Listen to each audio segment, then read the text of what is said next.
السلام علیکم ناظرین، آپ دیکھ رہے ہیں سوچنا ہوگا اور میں ہوں ڈاکٹر سجاد بخاری۔ امریکی انخلاء کے بعد امریکی صدر جو بائیڈن کا قوم سے خطاب اور اس خطاب کی کچھ اقتباسات آج ہماری گفتگو کا محور ہوگا اور اسے زیر بحث لائیں گے۔ خاص طور پر ہم بات کریں گے وہ ناکامی جس کا اعتراف کیا گیا۔ الفاظ کی چناؤ میں بہت احتیاط برتی گئی جو بائیڈن کی جانب سے، لیکن کچھ ایسے اہم انکشافات بھی انہوں نے کیے، اور خاص طور پر جس طرح انہوں نے اس بات کا ذکر کیا کہ افغانستان کے اندر جو غلطیاں کی گئی، اور ماضی میں دو دہائیوں تک ہم غلطیاں کرتے رہے، لیکن میں نہیں چاہوں گا کہ اب امریکی قوم کو اور لوگوں کو تیسری دہائی کی مصیبت کا سامنا کرنا پڑے، اور انہوں نے اپنی ناکامی کا کس طرح اعتراف کیا یہ بھی ہم آپ کو آگے جا کے بتائیں گے۔ اور خاص طور پر افغانستان میں امریکی وڈرال کے بعد جشن منا لیا گیا، اور 3 دن کے بعد جو ہے یہ بھی کہا جا رہا ہے کہ 3 دن میں ایک کمیٹی بھی تشکیل دی گئی ہے اور کابینہ کا بھی اعلان کر دیا جائے گا، اور اس میں خواتین جو ہیں ان کی شرکت کو بھی یقینی بنایا جائے گا، یعنی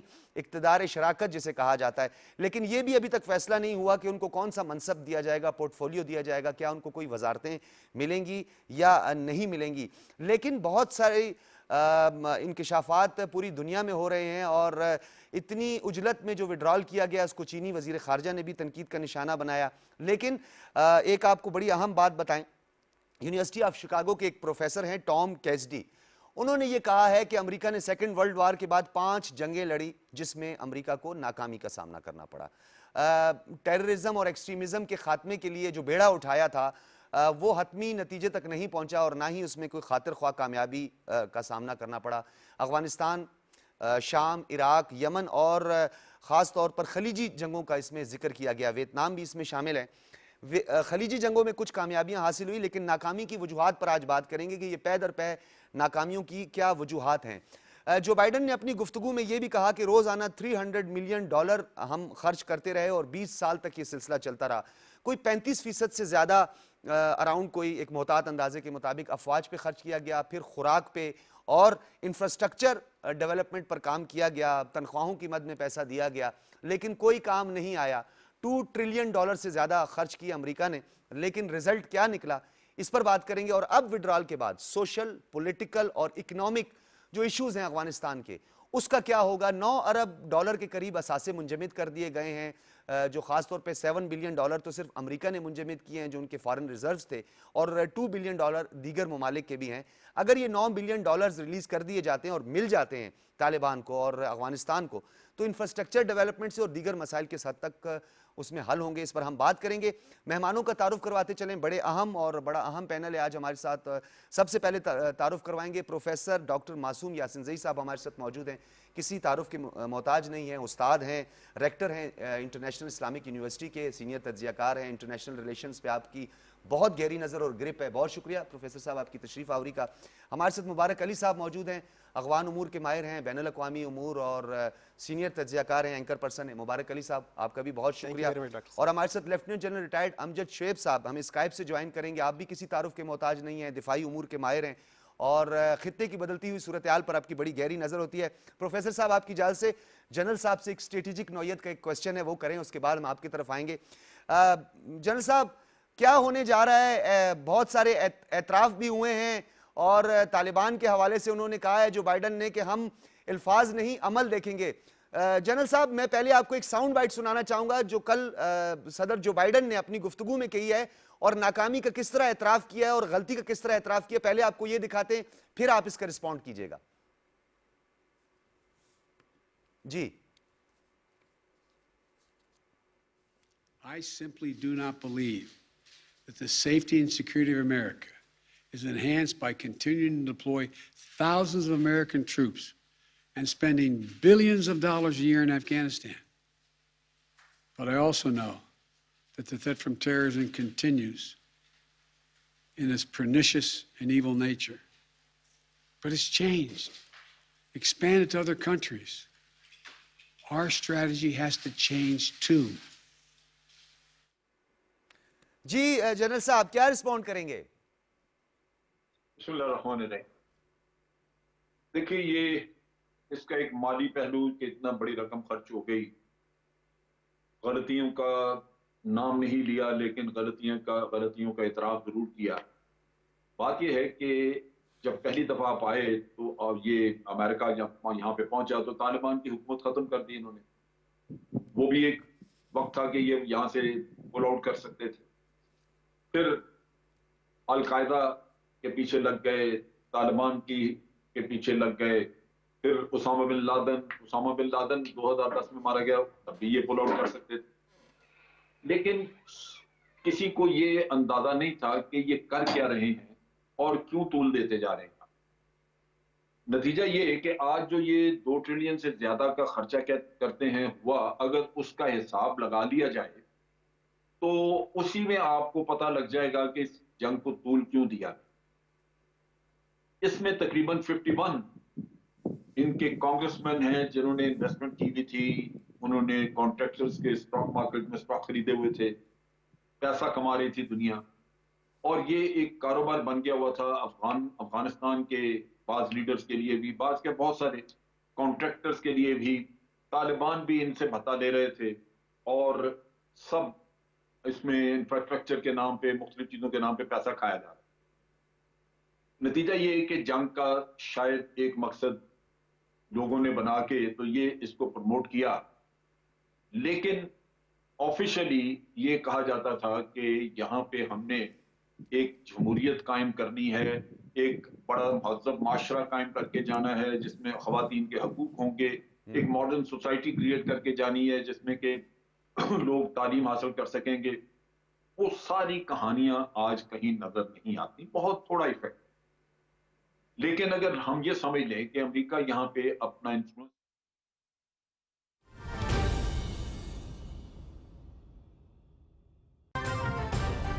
عورتوں کے حقوق کی بات کرنے والوں, ہم تم سے یہ مطالبہ کرتے ہیں کہ عافیہ صدیقی کو فی الفور رہا کیا جائے.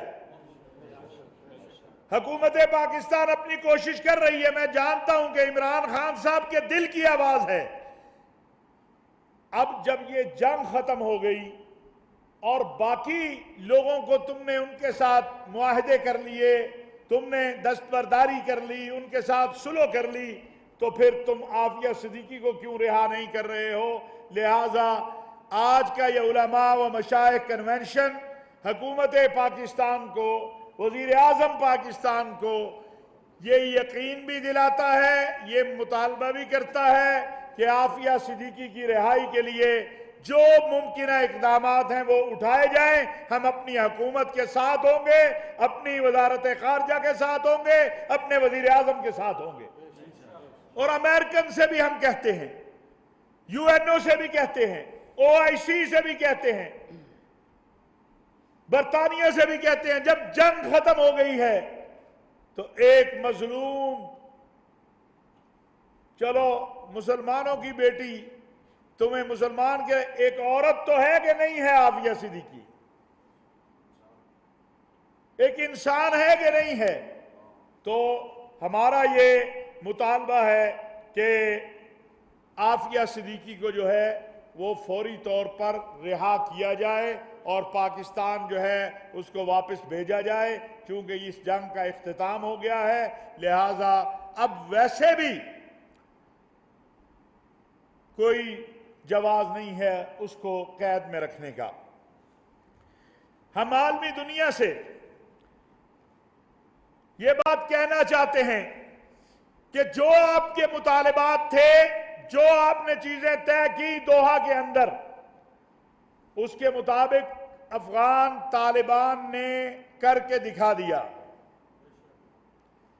ایک فرد کا خون نہیں بہا, وہ کابل میں داخل ہو گئے. 40 سال بعد افغانستان میں امن آ گیا. لہذا دنیا ان کے ساتھ تعاون کرے, ان کو تنہا نہ چھوڑے تاکہ اس خطے میں امن آئے. اور ہم آج یہ اعلان کرنا چاہتے ہیں کہ افغانستان کا امن پاکستان کا امن ہے اور پاکستان کا امن افغانستان کا امن ہے. ہم یہ اعلان کرنا چاہتے ہیں کہ طالبان نے یہ جو اعلان کیا ہے کہ ان کی سرزمین پاکستان اور کسی ملک کے خلاف استعمال نہیں ہوگی, ہم اس کا خیر مقدم کرتے ہیں. اور ہندوستان جو سازشیں کر رہا ہے, دنیا کو معلوم ہے کہ ہندوستان نے عالمی دہشت گرد تنظیموں کے ساتھ مل کر دنیا میں اور پاکستان میں بدامنی پھیلائی ہے۔ عالمی دنیا کو متوجہ کرنا چاہتے ہیں کہ ہندوستان کی ان سازشوں کے خلاف عالمی دنیا کھڑی ہو تاکہ اس خطے میں امن آئے۔ آج کا یہ اجتماع، یہ کنونشن یہ بات سمجھتا ہے کہ ہندوستان کو جو بری طرح شکست ہو گئی افغانستان میں، 20 سال سے افغانستان میں بیٹھ کر ہندوستان پاکستان میں دہشت گردی کروا رہا تھا، آج ضرورت اس بات کی ہے کہ ہم سب یہاں سے ملک بھر کے علماء کو، مشائخ کو، خطباء کو، ذاکرین کو، واعظین کو یہ پیغام دے رہے ہیں کہ پیغام پاکستان ضابطہ اخلاق پر جس طرح محرم میں عمل ہوا ہے باقی ایام میں بھی عمل کیا جائے، کیونکہ ہندوستان کی کوشش ہوگی، وہ سازش کر رہا ہے کہ پاکستان میں فرقہ وارانہ فسادات کروائے جائیں، ان کو روکنے کے لیے ہم سب کو اپنا کردار ادا کرنا ہے۔ افغانستان سے گزشتہ ایک ہفتے کے دوران پاکستان کی سرحدی فوجی چوکیوں پر حملوں کی کوششیں ہوئی ہیں، اور افغانستان کے ایئرپورٹ پر خودکش حملہ یہ قابل مذمت عمل ہے، ہم اس کی مذمت کرتے ہیں۔ افغان طالبان اور عالمی دنیا کو ہندوستان اور عالمی دہشت گرد تنظیموں کے تعلقات کو سامنے رکھنا چاہیے۔ ہندوستان ماضی کی طرح ایک بار پھر خطے میں بدامنی اور انتشار پیدا کرنے کی سازشوں میں مصروف ہے، لہذا عالمی دنیا اور خطے کے ممالک اس طرف توجہ دیں۔ پاکستان کے علماء، مشائخ اور عوام افغان طالبان کی طرف سے عام معافی، افغان سرزمین کو پاکستان سمیت دنیا کے کسی بھی ملک کے خلاف استعمال نہ ہونے دینے اور ایک مضبوط مستحکم اسلامی قومی حکومت کے جو انہوں نے قیام کا اعلان کیا ہے، ہم اس کا خیر مقدم کرتے ہیں، اور یہ سمجھتے ہیں کہ افغانستان کا امن پاکستان کا امن ہے، اور افغانستان کے امن سے خطے کے تمام ممالک کو تجارتی، معاشی، سیاسی طور پر مضبوطی ملے گی، لہذا تمام ممالک کو افغانستان میں امن و امان کے قیام اور استحکام کے لیے امارت اسلامیہ افغانستان سے بھرپور تعاون کرنا چاہیے، اور افغانستان کے موجودہ حالات میں انہیں تنہا نہیں چھوڑنا چاہیے۔ پاکستان کے علماء و مشائخ انتہا پسندی، دہشت گردی اور فرقہ وارانہ تشدد کے خلاف خطے کے تمام ممالک بالخصوص افغانستان سے ہر طرح کے تعاون کا اعلان کرتے ہیں۔ ہم کل بھی حاضر تھے امن کے لیے، ہم آج بھی حاضر ہیں۔ افغانستان کے مسئلے پر ریاست پاکستان کا موقف درست سمت ہے اور قومی امنگوں کے مطابق ہے۔ ریاست پاکستان نے افغان طالبان اور امریکہ کے درمیان مذاکرات کے لیے جو کردار ادا کیا، ہمارے ملک کے سلامتی کے اداروں نے، افواج پاکستان نے، حکومت نے، سپہ سالار قوم جنرل قمر جاوید باجوہ صاحب نے اور ہمارے تمام ذمہ داروں نے اس پر ہم ان کی تحسین کرتے ہیں، اور غیر ملکیوں کے افغانستان سے انخلا کے معاملے میں جو پالیسی ترتیب دی وہ قابل ستائش ہے۔ ہم امید کرتے ہیں کہ مستقبل میں بھی حکومت پاکستان خطے میں امن اور بالخصوص پاک افغان تعلقات میں استحکام کے لیے اسی طرح کردار ادا کرتی رہے گی۔ ہم تمام حزب اختلاف اور حزب اقتدار کی جماعتوں سے اپیل کرتے ہیں کہ قومی معاملات میں سیاست کی بجائے آپس میں مفاہمت کو فروغ دیں، اور ہر جگہ ہر معاملے کے اندر ضروری نہیں ہے کہ آپ جو ہے پاکستان کے علماء و مشائخ عرض حرمین شریفین مملکت سعودی عرب پر مسلسل حملوں کی بھرپور مذمت کرتے ہیں۔ گزشتہ روز بھی ابہا کے ایئرپورٹ پر حملہ ہوا جس سے وہاں کچھ لوگ زخمی بھی ہوئے۔ ہم سمجھتے ہیں کہ اس حوالے سے اسلامی تعاون تنظیم کو اور دنیا اسلام کے اہم ممالک کو اپنا کردار ادا کرنا چاہیے۔ افغانستان کی صورتحال پر حکومت پاکستان، اسلامی تعاون تنظیم، رابطہ عالم اسلامی کے موقف کی تائید کرتے ہیں اور تجویز کرتے ہیں کہ اسلامی تعاون تنظیم OIC کے سربراہ کے طور پر مملکت سعودی عرب اسلامی تعاون تنظیم کے فوری طور پر سربراہی اجلاس بلائے تاکہ امت مسلمہ افغانستان کے مسئلے پر متفقہ موقف اپنائے۔ ملک بھر کے علماء و مشائخ ائمہ خطبہ اپیل کرتے ہیں کہ جمعۃ المبارک کو یوم وحدت امت کے طور پر منایا جائے۔ خطبات جمعہ میں انتہا پسندی، دہشت گردی اور فرقہ وارانہ تشدد کی مذمت کی جائے اور ملی اور قومی یکجہتی کا اظہار کیا جائے، اور اس موقع پر شہدائے پاکستان کو خراج تحسین پیش کیا جائے۔ اور چونکہ 7 ستمبر یوم ختم نبوت ہے تو عقیدہ ختم نبوت و ناموس رسالت کے تحفظ کا عزم بھی کیا جائے۔ پورے ملک کے اندر خواتین کے حوالے سے جو واقعات ہو رہے ہیں وہ ناقابل بیان ہیں۔ اس وقت مسلسل مجرمین گرفتار بھی ہو رہے ہیں، لیکن واقعات میں اضافہ ہو رہا ہے۔ آج کا یہ کنونشن نور مقدم کیس لاہور منار پاکستان سمیت چیف جسٹس آف پاکستان سے اپیل کرتا ہے کہ 10 کیس منتخب کریں جن کے ٹرائل سپیڈی ہوں اور سرعام سزائیں دی جائیں۔ ان مجرموں کو سرعام سزائیں دی جائیں تاکہ اسلام کی تعلیمات پر عمل ہو۔ اور یہ بھی ہم کہنا چاہتے ہیں کہ یک طرفہ پراپوگنڈا بند کیا جائے۔ اسلام نے عورت کو حجاب کا حکم دیا ہے اور مرد کو حفاظت نظر کا حکم دیا ہے۔ نہ عورت کو یہ کہا ہے کہ وہ عریاں ہو کر نکلے، نہ مرد کو یہ کہا ہے کہ وہ عریاں ہو کر نکلے۔ اسلام کے احکامات عادلانہ ہیں اور وہ مردوں کے لیے بھی ہیں اور عورتوں کے لیے بھی ہیں، اور اسلام نے نہ عورتوں کی تعلیم پہ پابندی لگائی ہے، نہ تجارت پہ پابندی لگائی ہے، نہ ان کے علم پہ پابندی لگائی ہے۔ یہ جو چند لبرل نام پر، وہ لبرل بھی نہیں ہیں، اور این جی اوز کے نام پر اسلام کی تصویر اور مسلمانوں کی تصویر مسخ کرنا چاہتے ہیں، ہم سمجھتے ہیں یہ بہت بڑی زیادتی ہے۔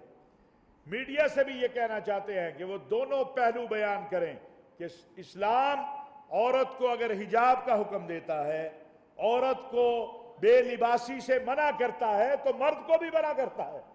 یہ نہیں مرد کو اسلام نے حکم دیا کہ وہ آنکھیں پھاڑ پھاڑ کے دیکھتا رہے اور عورت جو ہے وہ حجاب کر کے آئے، دونوں کے لیے احکامات ہیں۔ فیک نیوز اس وقت ایک بہت بڑا مسئلہ بن چکا ہے، سوشل میڈیا کا غلط استعمال، اس پر حکومت قانون سازی کرنا چاہ رہی ہے۔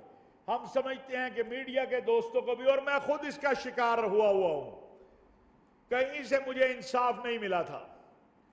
میں حرم پاک میں بیٹھا تھا، مکہ مکرمہ کے اندر حج کے لیے گیا ہوا تھا، اور یہاں ایک چینل نے چلایا کہ طاہر اشرفی صاحب اسلام آباد میں گرفتار ہو گئے ہیں، ان کی گاڑی سے شراب برآمد ہو گئی ہے۔ آج تک میں یوم صفائی مناتا آ رہا ہوں، کوئی میری صفائی نہیں سنتا ہے۔ وہ جب دل چاہتا ہے وہ کلپ آ جاتا ہے، لوگ مجھے بھیجتے ہیں، جی کیا اس کی ذرا بتا دیں کیا ہے۔ میں نے تو اپنا معاملہ اللہ پر چھوڑ دیا، لیکن میں یہ عرض کرنا چاہتا ہوں کہ کوئی ضابطہ تو ہونا چاہیے، کوئی طریقہ کار تو ہونا چاہیے۔ ابھی محرم کے اندر بھی ہم نے دیکھا کہ پرانی چیزوں کو اٹھا کر ہندوستان سے اپلوڈ کی گئی۔ ابھی صبح میرے پاس ایک وفد آیا مسیحی برادری کا، انہوں نے کہا جی یہ ہماری طرف منسوب ہے واٹس ایپ گروپ، جبکہ یہ ہندوستان سے چل رہا ہے۔ تو ہمیں فیک نیوز اور یہ جو اس طرح کی چیزیں ہیں، اس حوالے سے قانون سازی تو ہونی چاہیے، اور اس میں میرا خیال ہے تمام سٹیک ہولڈر جو ہیں، ہم یہ نہیں کہتے کسی کے ساتھ زیادتی ہو، ہم آزادی اظہار کے بھی قائل ہیں، میڈیا کی آزادی کے قائل ہیں، ہم تو مادر پدر آزادی سے اس وقت گزر رہے ہیں۔ بس اس کو ختم کرنا چاہتے ہیں کہ یہ جو مادر پدر آزادی ہے کہ جس کا جو دل چاہے کہہ دے، پھر آپ یوم صفائی مناتے رہے، کون اس صفائی کو دیکھتا ہے؟ علماء مشائخ نے 1 ستمبر سے 10 ستمبر تک عشرۂ شہدائے پاکستان و تحفظ عقیدہ ختم نبوت منانے کا اعلان کیا ہے۔